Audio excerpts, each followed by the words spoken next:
সূরাতুল আদিয়াত মাক্কিয়াহ। আউযু বিল্লাহি মিনাশ শাইতানির রাজীম।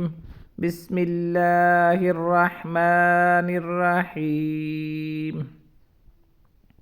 والعاديات ضبحا فالموريات قدحا فالمغيرات صبحا فأثرن به نقعا فوسطن به جمعا إن الإنسان لربه لكنود وإنه على ذلك لشهيد وإنه لحب الخير لشديد أفلا يعلم إذا بعثر ما في القبور وحصل ما في الصدور إن ربهم بهم يومئذ لخبير صدق الله العظيم.